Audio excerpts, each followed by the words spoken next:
Morning students, कैसे हैं आप सब। उम्मीद करती हूँ आप लोग अच्छे होंगे। आज आपकी क्वेश्चन नंबर 23 आई है, इसे अच्छे से लेबल कर लीजिए, डी डाल दीजिए, क्लास सब्जेक्ट अपना नाम अपने टीचर का नाम लिख लीजिए। आज हम लोग पोएम पढ़ने वाले हैं द काइट।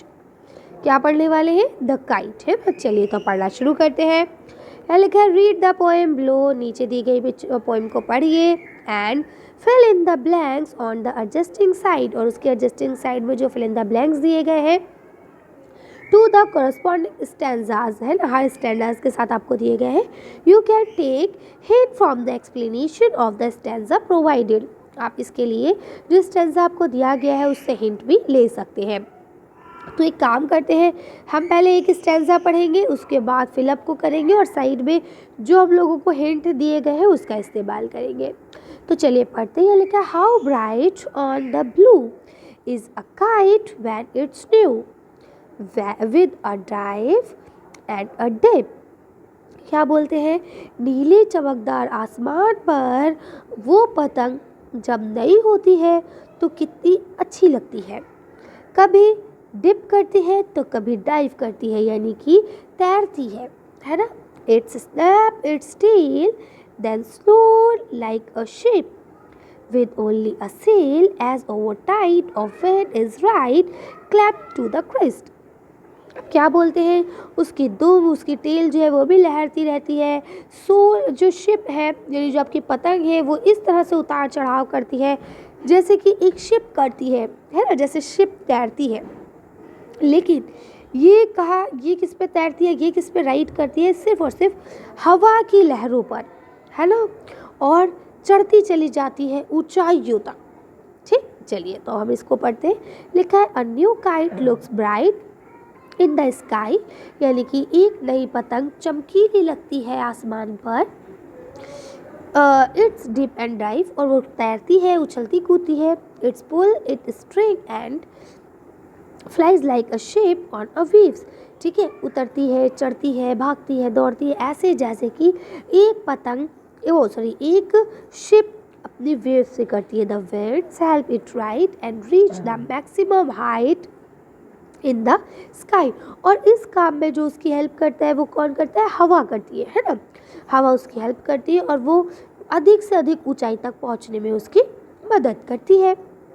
अब यह लिखा है the blue in the first line refers to, तो किसके लिए रेफर्स कर रहा है? स्काई के लिए। टाइड ऑफ विंड्स मीन, तो क्या है टाइड ऑफ विंड्स का मतलब? विंड करंट्स, यानी कि हवा की जो लहरें हैं। आगे लिखा है the crest means that the काई रीच, तो क्या आ जाएगा? टॉप, यानी कि जो आपका क्रेस्ट है उसका मतलब है कि जो पतंग है वो टॉप तक है। द काई looks bright when it is, तो क्या हो जाएगा? न्यू, यानी कि पतंग उस वक्त चमकदार लगती है जब वो न्यू होती है।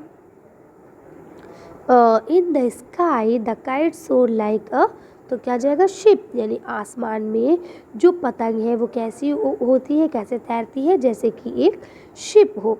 The dash helps the kite to reach the top, तो क्या जाएगा? विंड, ऊंचाइयों तक पहुंचने के लिए पतंग की कौन हेल्प करता है? हवा।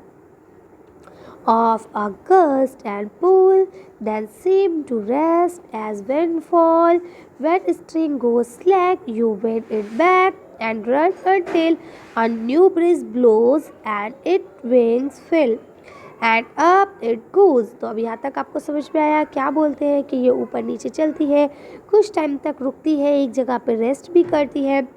जैसे हवा फॉल करने लगती है, गिरने लगती है, ये दोबारा से लहरने लगती है ना, दोबारा से चलने लगती है, फिर धीरे धीरे हवा के साथ उड़ते उड़ते ये अपना मकसद पूरा करती है। लिखते हैं the kite rest at the top in the sky when the wind fall, यानी कि जब हवा स्लो हो जाती है, चलना कम कर देती है, तो उस वक्त ऊंचाई तक पहुंचने के बाद पतंग क्या करती है? रेस्ट करने लगती है। You went back the string when it string slack, फिर क्या होता है? हवा उसको नीचे लहराना शुरू करती है। When a new wind blows, फिर जैसी जैसी ताज़ी ताज़ी हवाएं चलती है। यू एनवेल इट अगेन, उसके बाद क्या होता है? दोबारा से ऐसा महसूस करते हैं जैसे हवा ख़त्म हो गई है। The new wind fill the wings of the kite with air and it goes up again. फिर क्या होता है, जब नई हवा चलती है तो फिर वो उसको क्या करती है, उसके अंदर नई ताकत भरती है और वो दोबारा से आसमान में उड़ने लगती है। आई बात समझ में? अब देखिए यहाँ आपको क्वेश्चन आंसर दिए गए, दोबारा से फिलअप है। ये लिखा the kite seem to rest means that the kite somewhat still in the, तो क्या आ जाएगा, स्काई। ठीक है, यानी ऐसा लगता है जैसे वो हवा में कुछ देर रुक गई है आसमान में। You with the string when it goes, तो क्या आ जाएगा, क्या आएगा, स्लैक। ओके, आगे चलते हैं। अब देखिए यहाँ लिखा है the kite is filled with a new, तो क्या आ जाएगा, breeze. When new wind blow and give up, तो क्या आ जाएगा, उसे वो दोबारा से क्या दे देती है, विंग्स दे देती है, पर दे देती है उड़ने के लिए। ठीक, अगला पैरा पढ़ते हैं। यह लिखा how bright on the blue it is a kite when it's new but a wrecks things you never will see when it flap on a string in the top of a tree। अब क्या बोलते हैं कि देखिए यहाँ पे आप बोलते हैं कि ये जो है नई ये कैसे चमकदार होती है नई पतंग, जब वो नई होती है ना, नीले आसमान में चमकती है। बट अ रेज्ड थिंग, लेकिन एक जो कन्फ्यूजन वाली बात है वो ये है, यू नेवर वी सी, जब आप दोबारा उसे नहीं देख सकते, when it flap on the string in the top of tree, यानी जब वो जाके आसमान में टॉप पर फंस जाती है, किस पे, पेड़ के टॉप पर, है ना।